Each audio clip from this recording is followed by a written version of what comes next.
নমস্কাৰ সকলো ভক্তকে জন্মাষ্টমীৰ আন্তৰিক শুভেচ্ছা জনালো। এই পবিত্ৰ দিনটোৱে আমাক ভক্তি প্ৰেম আৰু ধৰ্মপথত চলিবলৈ অনুপ্ৰেৰণা দিয়ে। জয় শ্ৰীকৃষ্ণ, ৰাধে ৰাধে। মই মীনাক্ষী, মোৰ এটা নতুন ভিডিঅ'লৈ আপোনালোক সকলোকে স্বাগতম জনাইছো। জন্মাষ্টমী কেৱল এটা উৎসৱ নহয়, ই অসত্য অসুৰৰ ওপৰত সত্য জয়ৰ প্ৰতীক। এই দিনটোৱে আমাক শিকায় যে পৰিস্থিতি যিয়েই নহওক কিয় ধৰ্ম আৰু সত্যৰ জয় নিশ্চিত। শ্ৰীকৃষ্ণৰ জীৱন আমাৰ বাবে নীতি, ধৰ্ম, কৰোণা আৰু প্ৰেমৰ পথ প্ৰদৰ্শক। দ্বাপৰ যুগত মথুৰা নগৰত কংস নামৰ এজন নিষ্ঠুৰ ৰজা আছিল।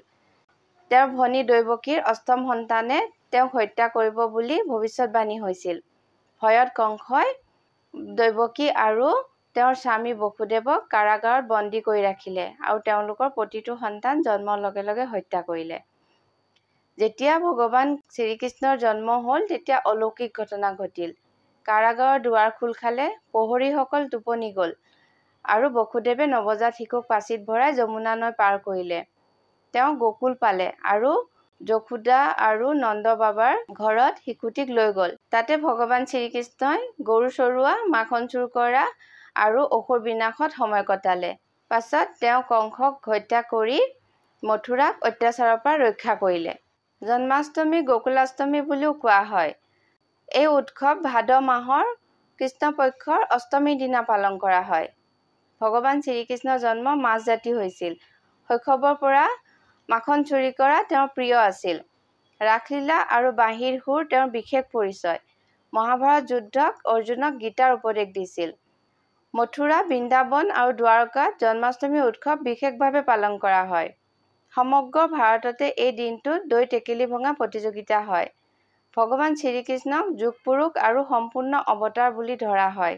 আহকচোন জানি লওঁ ঘৰত কেনেকৈ জন্মাষ্টমীৰ এই পবিত্ৰ দিনটোত ভগৱান শ্ৰীকৃষ্ণক ভক্তিভাৱেৰে পূজা কৰি তেওঁৰ অপাৰ আশীৰ্বাদ লাভ কৰিব পাৰি। প্ৰথমতে এই পূজাৰ বাবে প্ৰয়োজনীয় সামগ্ৰীসমূহৰ বিষয়ে ক'বলৈ ওলাইছো। এই সামগ্ৰীসমূহ হৈছে ভগৱান শ্ৰীকৃষ্ণৰ মূৰ্তি বা ফটো, ফুল, তুলসী, ধূপ, চাকি, মিঠাই বা মাখন, চেনি, গংগাজল, চন্দন, ফল আৰু মূৰ্তি সজাবলৈ সৰু কাপোৰ। এই পূজাৰ বিধিসমূহ হ'ল: পূজা কৰাৰ আগতে ঘৰ আৰু পূজা কৰা ঠাই ধুনীয়াকৈ পৰিষ্কাৰ কৰি লওক। নিজেও প্ৰসন্ন স্নান কৰি লওক। পূজা কৰা ঠাইত ভগৱান শ্ৰীকৃষ্ণৰ মূৰ্তি বা ফটো ৰাখক। ফুল আৰু তুলসী পাত লগতে ৰাখক। প্ৰথমে ধূপ আৰু চাকি জ্বলাই ভগৱান শ্ৰীকৃষ্ণৰ সন্মুখত ৰাখক। ভগৱান শ্ৰীকৃষ্ণক ফুল, তুলসী আৰু মিঠাই বা মাখন, চেনি ভোগৰূপে দিয়ক। ওম নমো ভগৱতে বাসুদেৱায় বা হৰি বোলক কীৰ্তন লাহে লাহে পাঠ কৰক। চাকিৰে শ্ৰীকৃষ্ণক আৰতি কৰক আৰু ভক্তিভাৱেৰে গাওক।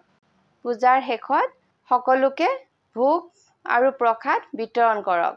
জন্মাষ্টমীয়ে আমাক এই বাৰ্তা দিয়ে যে জীৱনত যিমানেই কঠিন সময় নাহক কিয় আমি সদায় সত্য আৰু ধৰ্মপথত চলিব লাগিব। ভগৱান শ্ৰীকৃষ্ণৰ জীৱন প্ৰেম, সত্য আৰু ন্যায়ৰ প্ৰতীক। আহক আমি সকলোৱে জীৱনত সত্য, প্ৰেম আৰু ন্যায় গ্ৰহণ কৰোঁ। মোৰ এই ভিডিঅ'টো ভাল লাগিলে লাইক আৰু শ্বেয়াৰ কৰি দিব। আজিলৈ ইমানেই। ধন্যবাদ। জয় শ্ৰীকৃষ্ণ, ৰাধে ৰাধে।